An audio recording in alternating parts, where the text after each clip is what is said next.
Hi, Shotzi here again. Andrew Shaw for the seventh installment of a Rembrandtian portrait of Albert Einstein. Just trying to capture that style, the intensity, the sharpness, and looseness really at the same time.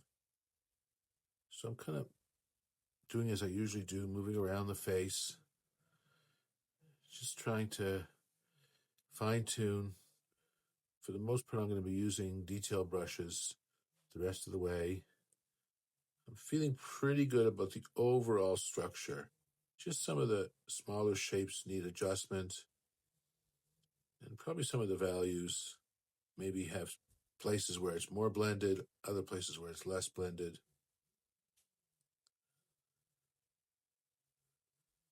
And I really am down the home stretch. I will only have one, maybe two more installments. I'm hoping that I can really feel good about that I've captured the likeness, the expression. Using negative space there to kind of fine-tune the earlobe, the side of the jaw.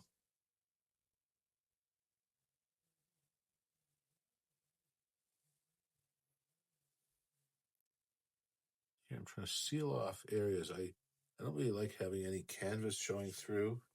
So I want to bring the jacket right up to the background, either the background in or the jacket out. It doesn't really matter too much.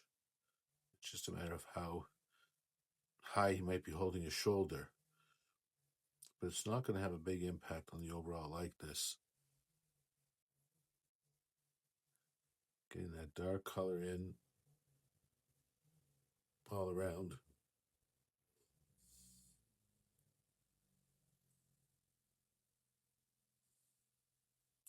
And again, using the background to shape the hair. Where are there gaps?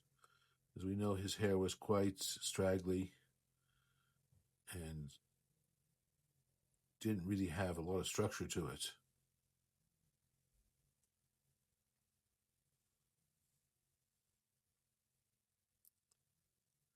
So I'm constantly scanning to see where I can make some adjustments, where I can make some improvements.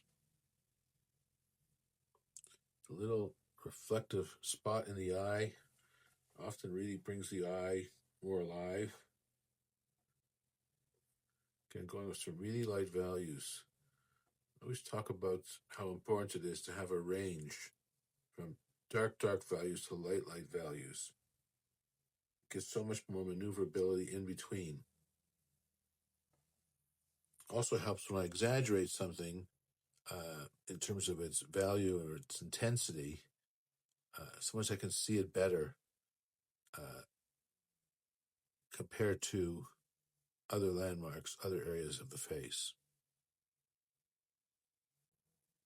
Move to a bit of a bigger brush for the time being. I want to get some real darks in the hair. I'm going to kind of move around, just widening it, narrowing it, wherever I see fit. I don't have to worry about exactness with the hair in order to get like this, but I certainly want the hair to reflect his hair, because it is part of his image. When people think about Albert Einstein, they think about his hair.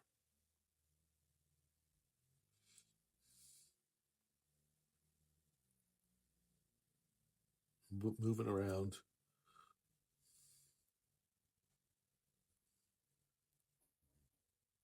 creating a hard edge between the hair coming down towards the sideburn and the skin, the face. But for the most part, I'm going to have loose edges or soft edges where one kind of flows into the next. One color, one figure, or part of the figure. Get some of those crease lines in his forehead.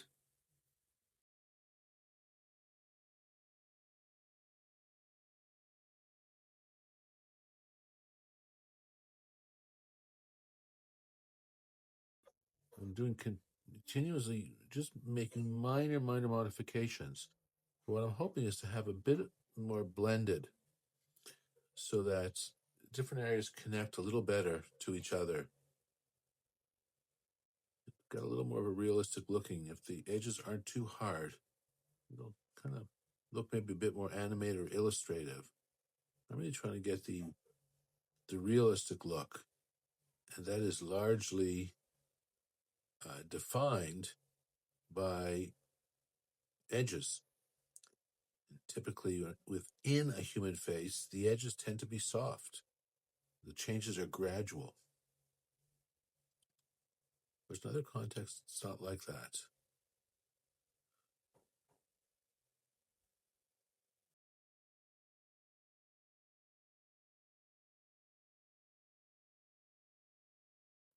They're just kind of moving all around, getting some of those forehead lines better.